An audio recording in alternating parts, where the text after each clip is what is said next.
Broadcasting from the business capital of the world, this is the Podcast Business News Network. It's one of those things that you don't give it a lot of attention. You take it for granted sometimes. But when you walk into your house, drive down the street, walk into a store, go to your doctor's office, all of that was designed by an architect. It was all planned out. And he's one of those guys that does great work in many different areas, whether it be commercial or residential in the New York metro area. And he's back with us with the latest trends on architecture. John Riggio is on the program. John, welcome back. How you doing? Hi, Steve. How are you? Thanks. Doing very well. You know, even before we jump into some of the updated stuff in terms of architecture, I just learned seconds before we jumped in today that your dad was a contractor. I had no idea. Tell us about that journey with your dad and then how that kind of started your career. Yes, my father was a contractor. He was his own general contractor company called Mike's Renovation. And he did this when he was young. He was like 20 years old. And he used to make renovations of brownstone apartment buildings in Manhattan and Brooklyn. And he was doing that. And later on, he also developed a few houses. I think he did at least 3 houses here in New Jersey. Wow. But what happened was when he was like 21 years old, he was drafted into the Army in World War II. And unfortunately, he was wounded. So when he got out of the Army, he was no longer able to really work as a contractor because he used to get involved with a lot of the hands-on construction work. He used to do a lot of the work, even though he had his 2 brothers working for him. And he used to have, what happened? The video just shut off again. Yeah, I don't know. Okay, there it is. It's back. There he's back. Yeah, I don't know. It was on the Zoom control, just shut off. Okay, so then so he wasn't really able to continue that career.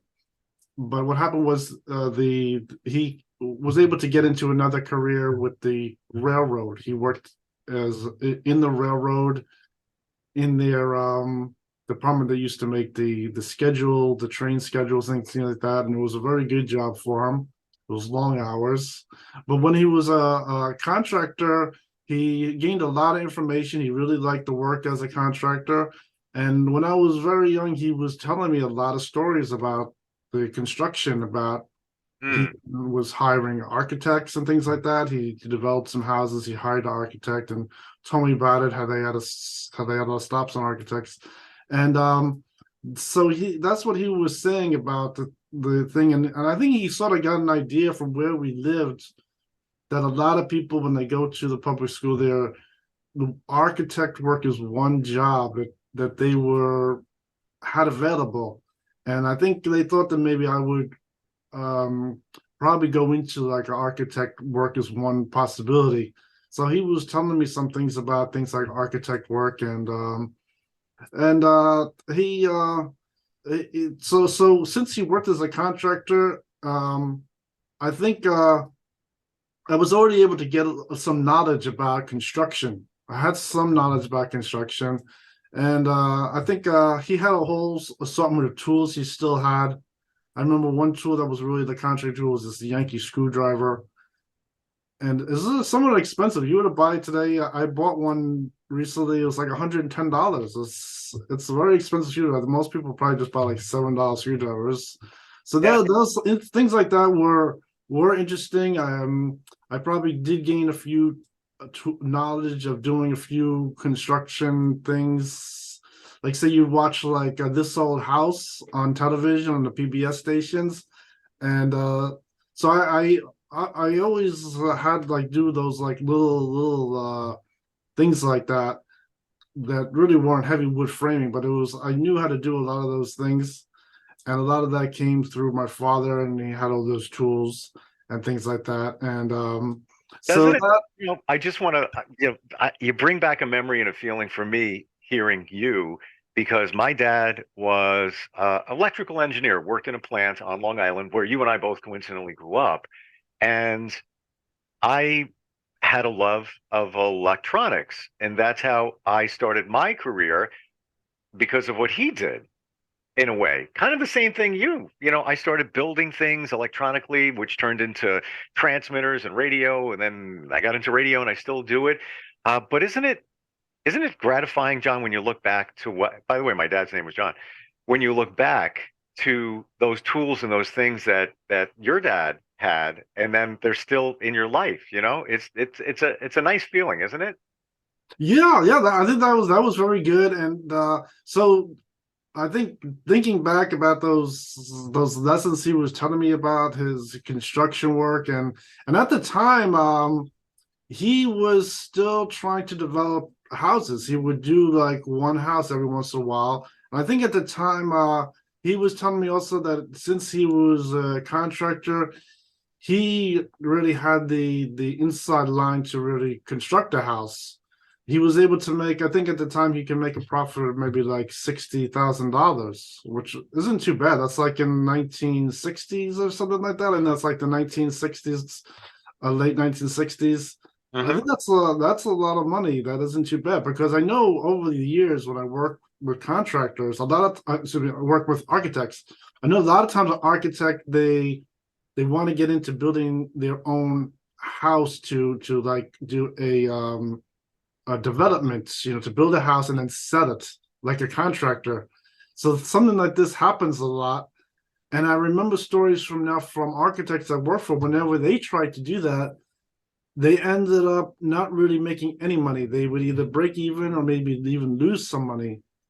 I was working for one architect that ended up, he developed a house, and I think instead of selling it, I think he ended up having like his relative live in the house. I mean, that is, so that is a whole different situation really than a contract. Because I remember my father was discussing some things about, when you're a contractor, like any trade, you're in the trade, you have like a certain inside knowledge, experience of how to do things correctly. And he was explaining that to me, because I was just comparing that with people who are architects who try to do that, something like that, to build a house and then sell it. And they always tell me they never are able to really make money off it. They're always wondering how contractors have that ability. And that was one interesting thing that I was comparing over the years. So I was in the architect profession. I wasn't really always thinking about my father's years as a contractor, but I think now that I was thinking about it, I was comparing that, and so I was just reflecting on some knowledge that he had told me about things like that still as an architect. So then that is one interesting thing, and How about we fast forward to now with the recession, financial challenges, and permit fees? What's going on with that? um, permit fees haven't really changed. They haven't increased. They've been about the same, and uh, so as far as the functions of the building departments goes, things haven't really changed too much. I think with the COVIDs, people are getting back to normal. They're going back in office and things like that. So that's really where we are now as far as the building department filings are concerned. Gotcha. What about building codes? Isn't there a change happening this year? Yes, they have changed the code to 2021 in New Jersey. And this is the changes taking place this year. They have a little time delay to March for everything completely changed over. So the code is changing.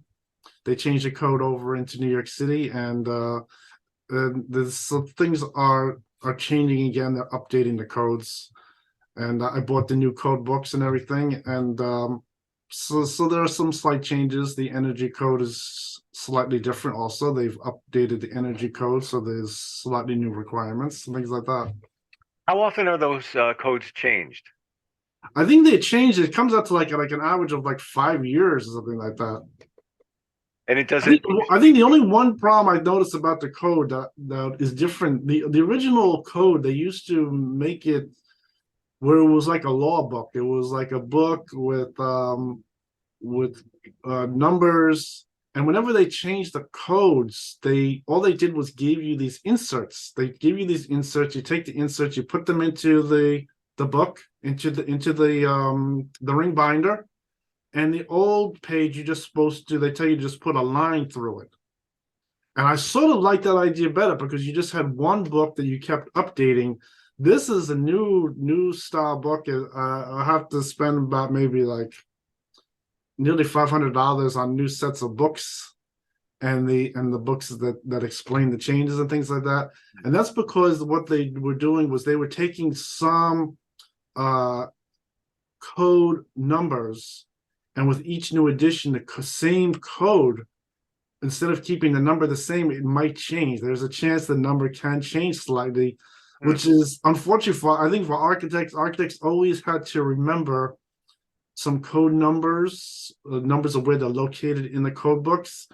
And by changing the same code, the same code writing, and then changing the number is a little confusing. I just thought that was because it's putting a little more stress on architects to have to try to update the code numbers.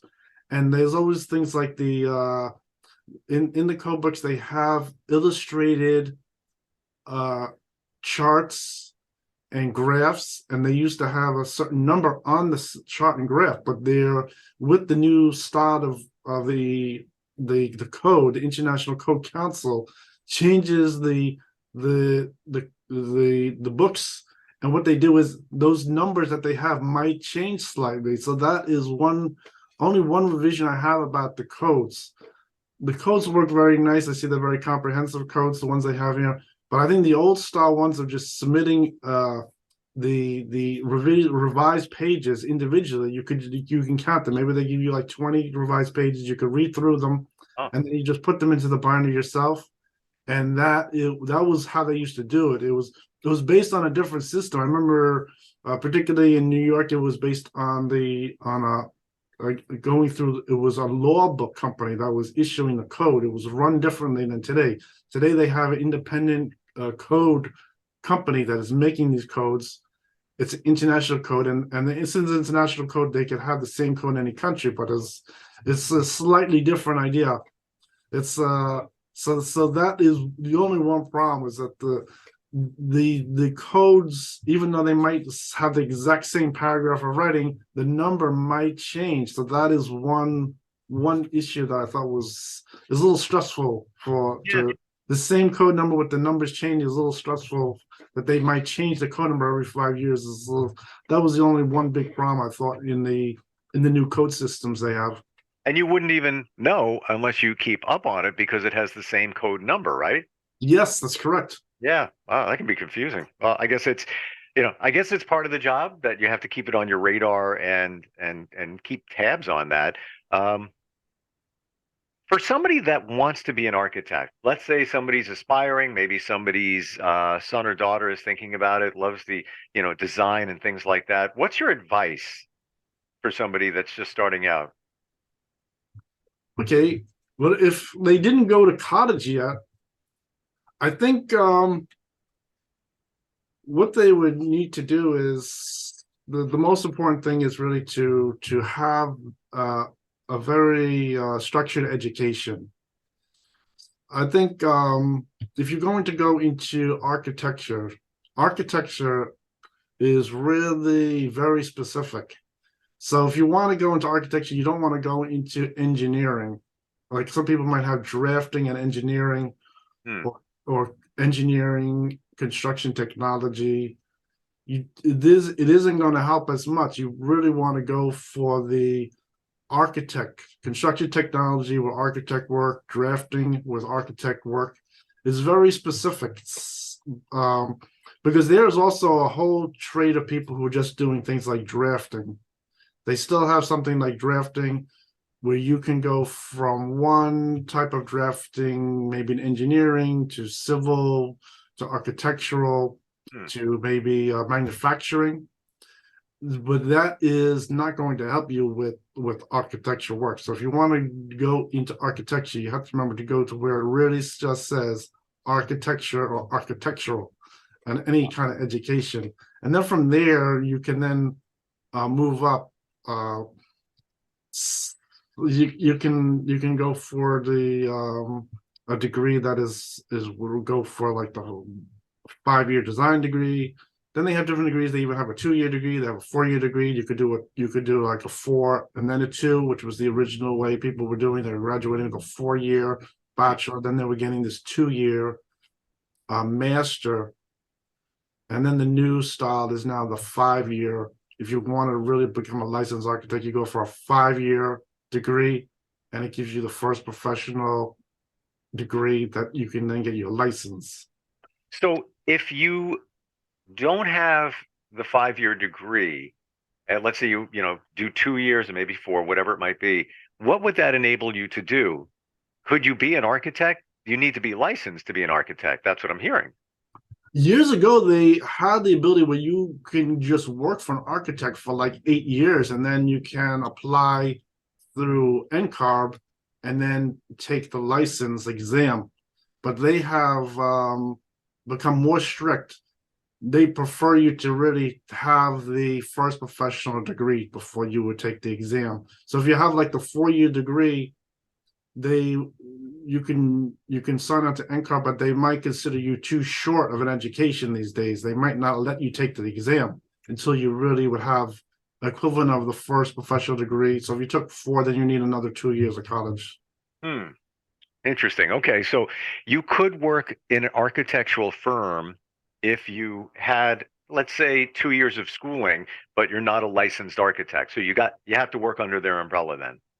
Yes, and then from there you need 3 years minimum experience. After you get your first professional degree, you need 3 years full-time experience on a W-2 to really get the requirements met, and then from there you could then take the exam to have a license. So for those of us that aren't clear about it, and I don't know if I ever shared this with you, but way back in the day, I loved graphics, still do. I started drafting, not even kidding. And I would start making up plans of houses or just, rooms and things like that. I found it fun, exciting. I had all the tools back then, no computers, and I had all the drafting tools and a drafting table. The difference between somebody who looks at drafting and architecture, are there similarities? Like the things that you're doing are somewhat similar, but from what I hear from you, if you want to truly be an architect or study architecture, you have to go in that direction. But what I'm getting at is drafting and architecture as an architect, somewhat the same though, in some regards. Is it right or am I wrong? I think the basic skills of drafting are the same. Like to start off, I remember in school we had mechanical drawing. It doesn't say the word architect. Gotcha. But they would teach different things, mechanical drawings, and they did have a lot of architectural in those particular classes, but it wasn't just for architect work. So if you want to go into work that is really architectural or architect work, you really want to just take the courses that would say architect or architectural, because when the drawings are more developed, the skills you need are really slightly different than doing, say, things like civil, mechanical, manufacturing drawings. It isn't the same drawing. So if you were to take construction technology, construction drawings that are for architectural construction, you're going to do much better, and you're going to have the correct experience to match it. I think so that is what, because I think a mechanical drawing might be for anyone who might go into engineering, manufacturing, civil, or architectural. It was more of a course the way you would just learn the very basics, and then you would then go specialize in the field that you want. So I think, but if you want to become an architect, you want to take the courses that are just for architecture, and you're going to do a lot better. Gotcha. I know things have changed radically even in the last few years with the software that you use, the CAD software and all of that. What big changes have you seen in those software changes? Things that you can do that you can show a client? Enlighten us on that. Yes, the computer technology has increased. It is getting slowly better. I've been using the 3D software a lot more now, and the clients are liking that. That is something new that is slowly increasing on the jobs, and I've been making those 3Ds. I have like on my webpage, I have the 3D walkthrough, and you could see the walkthrough of the whole house and things like that. So that is a new technology. It's slowly getting better. And each revision of the computer software, they make small improvements. So they're trying to improve the software, make it work faster, have more things that you can draw that works better. So it's slowly been improving. And then also one thing that as far as taking you want to become an architect. Now, I had a lot of background in also taking art classes. I remember you I said noticed, yes, I noticed one thing from going to college is if you don't have a background in art classes, unfortunately, there are some skills with taking art class, like drawing classes and things like that, that are somewhat important. I think maybe like someone would take an art class, they might not care about art at all, but that is another thing that I would recommend, that you would take some classes like that. Maybe they're not even credit classes. You could do it before you go to college. sure. It gets some added skills, because they always like to look at the students to see if they know how to draw a straight line. I mean, that's one thing. See how their line work is. And some of that has to do with learning over the years, taking art classes. So I would also recommend that too. Totally hear you on that. And again, I didn't become an architect, but I drew cartoons. Almost became a cartoonist. So what you're saying, like, I think we had the same eye. You went in a different direction than I did, but I enjoyed art, and it was fun. I want to say congratulations to you, John. You expanded your office there in New Jersey. Yes. Tell us about that. Yes, I've expanded my office. I added a room, and now with the room, I have the whole third floor here. So it includes the hallway and everything, and the entrance door. So things are improving. I do have two W-2 employees that I have working, and Excellent. so things are improving. And I think the talk about the recession recently was really starting to get a little get things a little unstable. There's some pressure to lower your fees too. If there's a scare of a recession, everyone wants to watch their costs and everything like that. Hmm. But I think from what I've been told, and I've even watching the news, that it seems like the recession scare isn't as serious, that it doesn't look like there is going to be a recession necessarily at this time. So that's good, because I think the whole thing with the recession was all people were going to get a little cautious and everything can stop. And that's one thing Yeah. that happened in this construction industry. And I got to believe too, with COVID, more people realize that, hey, I'm spending time in my home more. We really like it here. Let's renovate. And now you fast forward to now, with the interest rates having gone up. I believe they came down a little bit. People aren't selling as much because they don't have the inventory anymore. Some people are working on their houses, and I guess that's good for architects.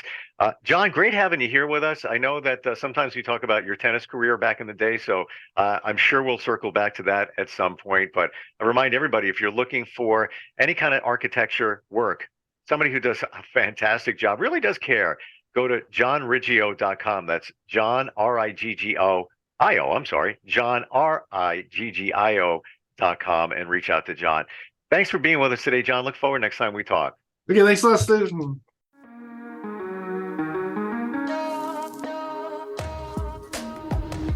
Broadcasting from the business capital of the world, this is the Podcast Business News Network.